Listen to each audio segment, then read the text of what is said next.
Uh, Hello, Seema ji. This is Seema Hello. Chechi from our Seema. Hi. I took the liberty of. So, okay. Okay, so today I am going to do the introduction. So, welcome to the Emoti-kaun series. And I'm Sowmiya Bhas. And we are doing this through the W therapies. I'm a part of it.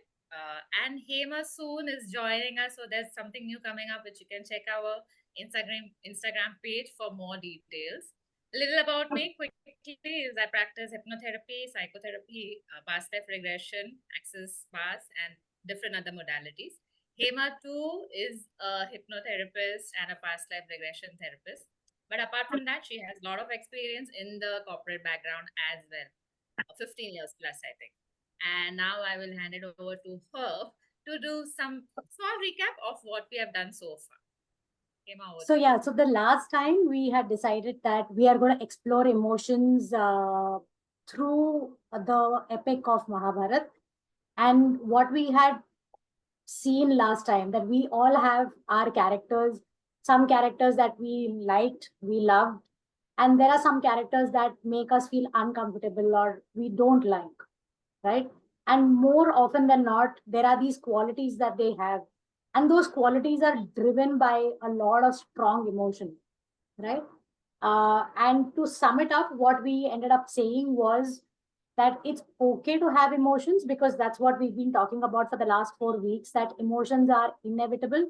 You cannot not feel anything, because we are born as humans. We will feel something day in and day out, sometimes even moment in, moment out, right? So that is something that we cannot avoid.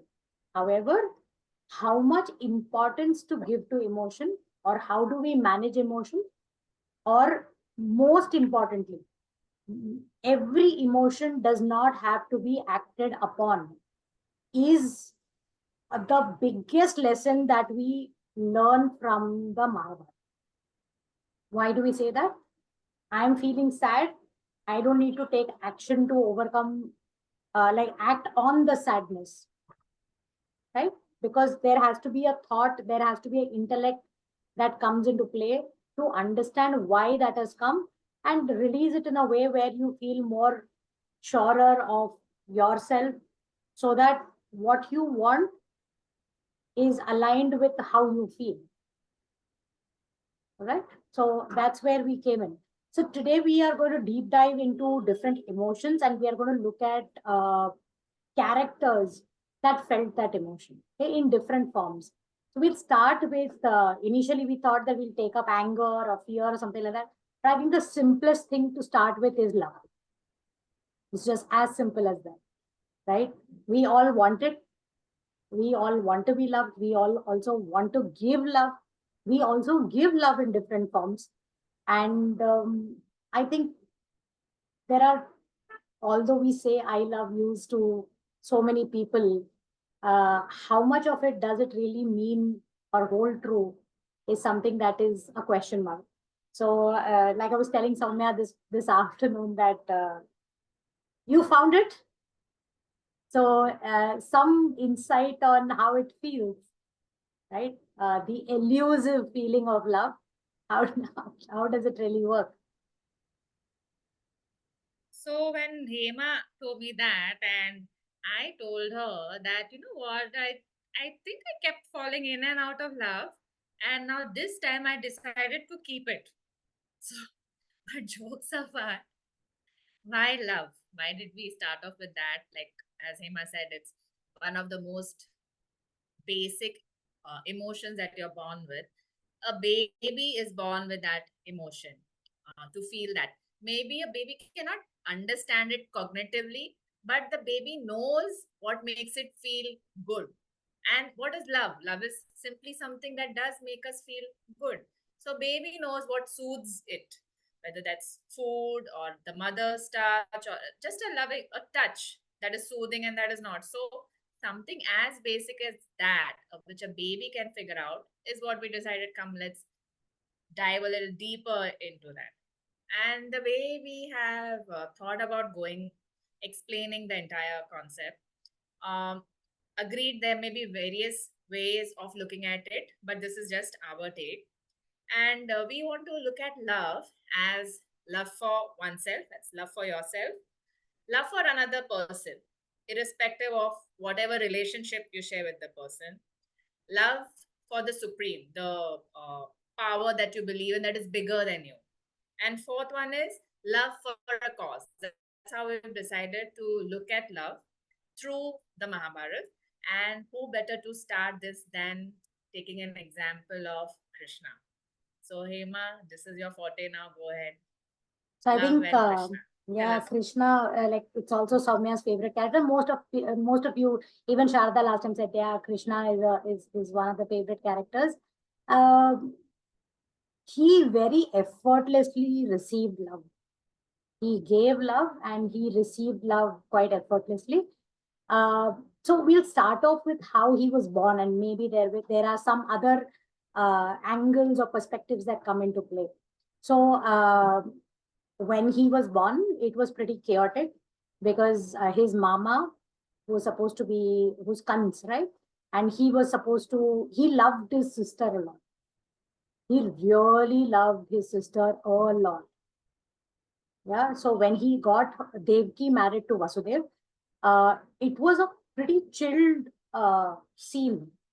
You know, everybody was happy. Devki was happy. She liked Vasudev. Vasudev was happy.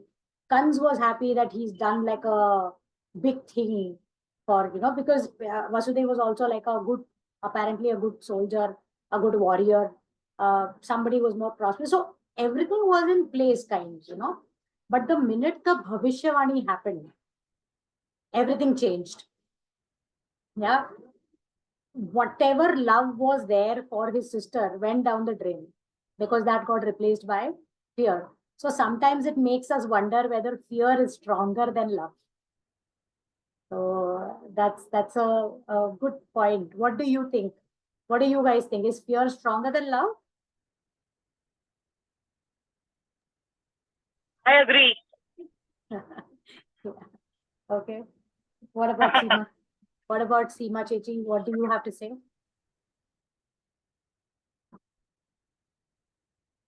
Okay, that's multi. Soumya, what's your take? Is fear stronger than love in a lot of ways? Uh, See, I don't think fear is stronger than love. Sometimes we just tend to, like you said, because of something, we tend to act on that.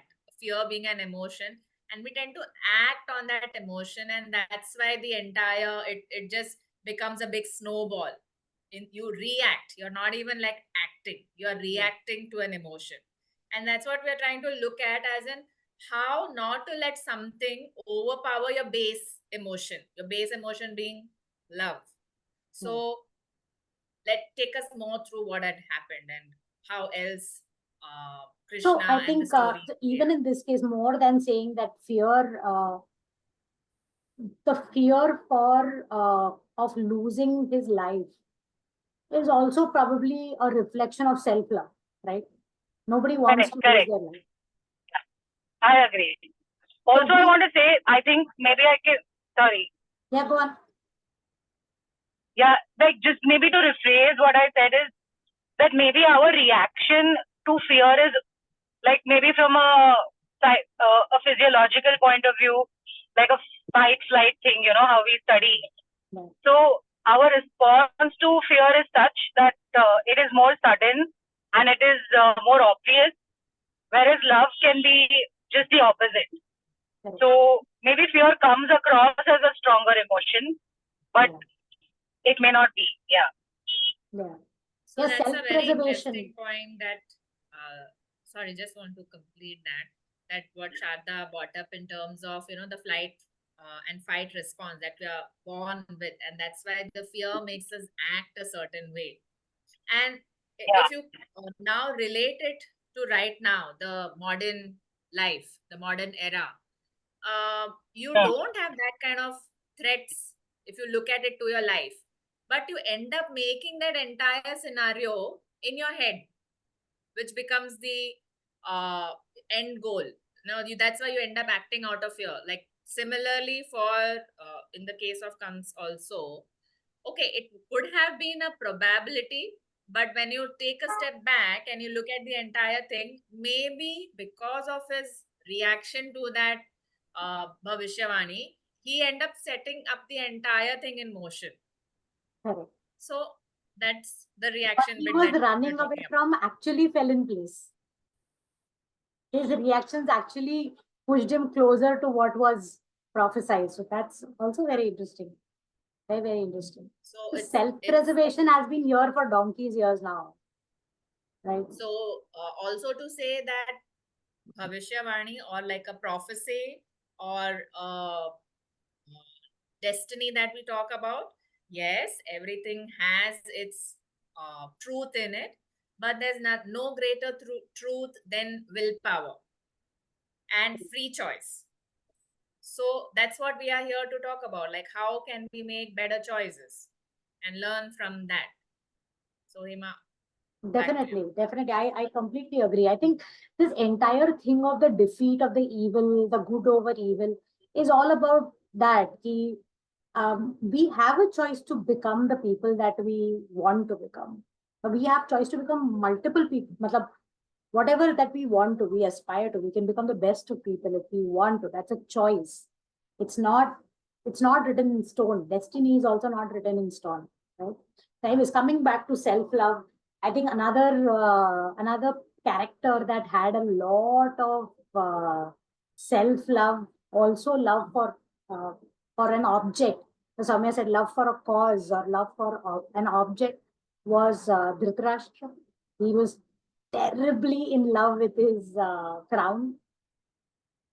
Yeah, and that's also something that we spoke about this a spectrum, no? So love, overdone love becomes obsession, and that then becomes, kaise bolta hai? It becomes, everything becomes ati, becomes overly done. So that again becomes a question mark as to what to do with that particular emotion, right?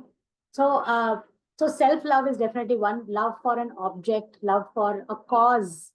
So love for a cause was again somebody. Krishna had a love for a cause to establish justice, to establish dharma, to ensure that everybody lives a life at a much higher level than what they are living. So selfless love or love for a cause, when he goes to all this rescuing business that he does, lifting the mountain, dancing on the snake, killing all of these villains, are again not necessarily only for him, because if he really wanted, a lot of these chamatkars would have happened just by his will. Yeah, but the expression of love again is a very, very important thing. We'll talk about this, which eventually a gentleman coined that term as love language. We'll talk about love language maybe in one of our maybe next session or the session after that. Yeah. So love for a cause, determination for a cause, again coming from love, not out of fear. A Shikhandi or a Draupadi also had love for a particular cause, the cause of vengeance, the cause to destroy somebody. So that is also something that was an expression of, working towards a cause, but that didn't come out of love.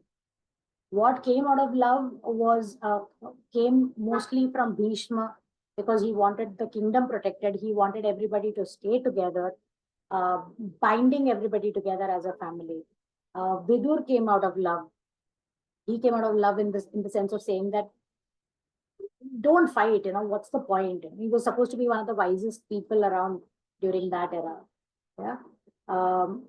Another type of love that came, love for another person, that also came from Devaki to Krishna. Devaki to Krishna was a very complex kind of a motherly love. The child wasn't even there to love, right? It was laced with so much fear. So I think to a great extent, love also needs a lot of faith. So when the eighth child is sent somewhere else to grow up, No, there's a lot of patient waiting that the mother and the father had to do for the child to grow up and come back. Lot of patience and lot of faith, and most of this unconditional. Yeah, so I think when we talk about the emotion of love, it's a ghachar-pachar. There's like a lot of different shades of it, no? There's infatuation, there is passion, then there is expectation that comes into play. So beyond all that, when you feel completely at peace with yourself and you just know, you have complete faith, and you know that that person is there for you. It can that and that person can even be yourself, yeah, which is a very difficult thing to achieve. Sometimes it's like hum same side pe goal maar dete hain, right? We kind of work against ourselves. We don't know how to love ourselves. And Soumya has an expertise in reminding me of that. Okay, don't be so tough on yourself, and don't be like, it's okay. It's okay. Just let yourself be times. So a little more on self love from Soumya, maybe. Also because I'm rambling. So when you talk about self-love, that is probably one of the difficult things to do. Maybe it's easier to love another person, something outside of you much more easily than yourself. Because whether you agree to it or not, or whether you are aware of it or not, there may be parts of yourself that you don't like, and you find it very hard to accept. And because of that, you become quite judgmental, and you're your worst critic, basically. So, and even in the Bible, it says that you love thy neighbor like how you love yourself. So first thing is, you only if you're true to yourself about your feelings, about how accepting of are you about whatever shades you have in yourself, only then it becomes easier to accept and truly love another person, because then you're not doing justice to the one person who deserves justice the most. That's you. So how do we go about loving ourselves truly, completely? Maybe that's one of the things that we can pick up in the future sessions.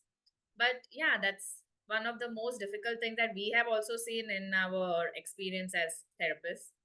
And it's an ongoing process, frankly, even with ourselves, because what you think back about all the things that you've done in the past, and you're like, maybe I should have done something else a better way, and then you're berating that person who you were maybe 10 years ago. But you know what, you at the end of the day, you just have to tell yourself that's the best you knew at that point of time. And once you're okay with that, you feel the change in your system, and you've moved one step closer to loving yourself. So And it can I be as think, simple.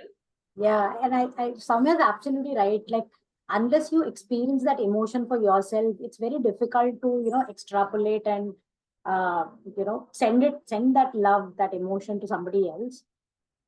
Because to a great extent, we don't know how it feels like. We might not know how it feels like unless we experience it. And who better to experience it with but ourselves? Because other people may or may not, uh, sorry about that. Other people may or may not be able to give us what we really, really want. Yeah.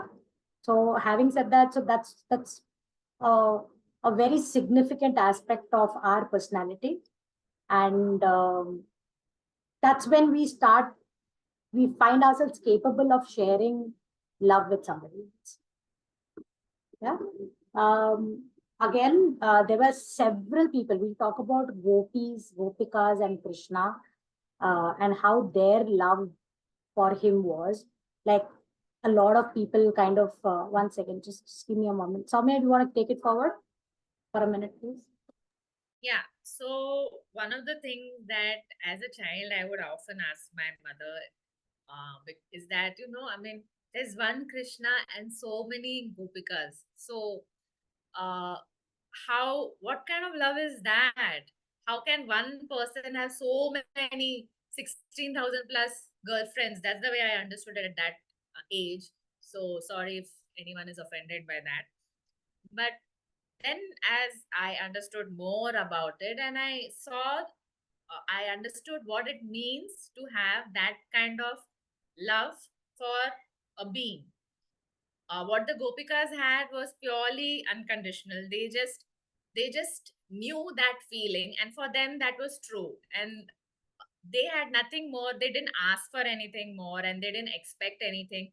They just had that feeling, and because of that, for each Gopika, they had, when you see the Ras Leela, there is one Krishna dancing around with each Gopika, uh, with each Gopi. So that's how it is. It's that pure devotional feeling that they had towards Krishna. And you cannot compare it, or you cannot probably rationalize it as right or wrong or something, because it was just what they felt. And we have the rights and wrongs today for the sake of society. They also had it, but when you look at it in terms of their pure experience wise, there wasn't any wrongness in that. So, yes, Hema, you're saying something. So I think again, it was that connection that you feel, and often we kind of get stuck in labeling an emotion. What am I feeling? What am I feeling for this person? I really need to find out what am I feeling for this person. But I think sometimes that connection that you have with somebody, once again, a lot of faith and a lot of patience in all of these gopikas, feeling belonged to a particular person, feeling very, very grounded in his presence, feeling, knowing that he is not theirs. Like, it's not like, when you say belonging, it's not like he belongs to me and I, make chapa laga diya ownership ka, this is a person who only belongs to me. That was not there. It was just that I know that there is a connection, and that is more than enough. Which again, I think love, for that unconditional love mixed with faith, can also become worship, and sometimes we end up worshiping people. A couple of times when I've heard some of my clients saying that I worship my husband, and then when that person turns out to be human, all that love and worship and everything goes down the drain, saying that, oh, he's only human after all. So it's not it's not a very hard and fast rule. It comes from a space of just knowing that yes, it is there, he is there, and that's enough for me. Now, although some of these WhatsApp forwards or these quotes might seem very cheesy, some of them really hold true, because you remember that quote that if you really love somebody, set them free. If they come back, they were yours. And if they don't, they were never yours in the first place. So, yeah, heartbreak, when you look at all these quotes, when you yourself are experiencing heartache, then all these quotes will seem very stupid. But when you look at it from a very, objective perspective, like right now, nothing lost kind of a space, you realize that. Yeah, a lot of times what is meant to be, what is meant to make us feel that connection, that love, whether or not the person is a part of our lives. Yeah, that's the purest form of love. Of course, there is a gentleman called Robert Sternberg who put up like a triangle and who said that love may, there has to be intimacy, there has to be passion, and then there has to be commitment. So, yeah, only if these three components are present will that love become complete. Like triangle mein teen sides hone zaruri hai. And even if one of the sides is missing, then that figure becomes topply, wobbly, out of balance. Right? So this kind of, I won't call it unconditional, just that knowing, coming from faith rather than fear, is something that we all need to reach for at the end of it. Honestly, with humans, it is a little questionable. But with ourselves, it is very much possible. And definitely with a cause and with life as is, it's it's just magical. I don't know if one of those days, or a lot of times, all your artists put this love into play, through poetry, through stories, through art, through just traveling through nature, just looking at the sun, dewdrops. Photographers, I think photographers are the best romantics ever. I personally feel that because they can just capture moments, and you look at those pictures and you just fall in love with them. You're like, wow, I don't need, sometimes even mountaineers, Like one of my friends is a mountaineer and she posts those pictures of those snow-capped mountains. You're like, that's it. I'm in love right now with everything that is around me. So I think falling in love with life, falling in love with nature, falling in love with children, I think that's like, and then falling in love with yourself are the easiest things that we can do. When I say easiest, it it it is very much possible for us to achieve that. First three definitely possible. Fourth one, thoda mehnat karna padega because we've also conditioned our thoughts to get into our own way.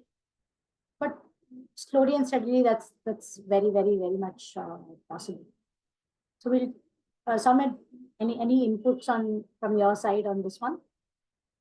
Just to cap up is that, like to what you are saying is that whatever kind of feeling for love, especially that's coming, even if it is passionate love, obsessive love, or infatuation, um, what is important is you recognize what's true for you. And you don't need to probably verbalize it to anybody. The only person who you need to be absolutely truthful to is yourself. You're your own boss. Aham Brahmasmi. So just figure out from where are you operating and why, what is the root of it? Where is it coming from? Is it from a space of fear that, oh, I have to be this way, otherwise this person will leave me and go, that's why I have to be this way? Or I'm expected to be this way? So just, figure that out. And once you figure that out, you'll be much more at peace with what you're feeling. The emotion of love, you'll be like, you'll know where you are on the continuum. And now you can make choices, make decisions from a place of strength instead of saying, oh, galti ho gayi, I didn't know better, or get into a blame game. So you still have a way to take charge of your life. Right. That's what I wanted to add. So we'll talk a great deal about self-love eventually, but next time we really like to talk about love language. Although we use the Mahabharata as a premise, there are several psychological theories that have put a structure to all of these things. So understanding all of these feelings. Yeah. So sometimes that structure helps us get a direction. Yeah, because otherwise emotions have no logic, right? They are just there. But to understand, to align both our thoughts and emotions so that we can go in a move in a particular direction, a direction that is good for us. It's very important for us to understand it from the intellect as well as the head as well as the heart. So the love language, the concept of love language, something that we'll pick up the next time. If there are, we've got about 5 minutes before Zoom throws us out. Are there any questions we can answer for you? Anything we can answer for Seema, Chechi, or Sharda?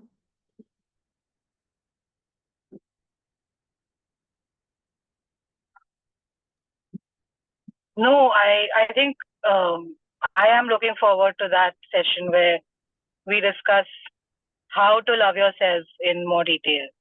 Yeah, we'll pick that up. Maybe the next one or the next one. Yeah. Okay, cool. Seema ji, anything from you? No, it was just a wonderful session, Hema, as usual. looking forward to more. Sure, sure. So we'll pick up love language and honestly, Krishna as a character is just infinite. There are just so many people who showered love upon him during his lifetime. So did he. So did he in his own way with his wisdom and everything. And but so it's going to be like a journey to even talk about him, his relations and multiple relationships that he had with people, how people loved him, how people expressed their love. We'll pick that up next time through love language. Okay. So, okay, signing off. Samya, All right. Thank you so We'll much. meet again. see you next Thursday. Thank you so much, Sowmiya and Hema. Bye. Thank you. Bye. Bye.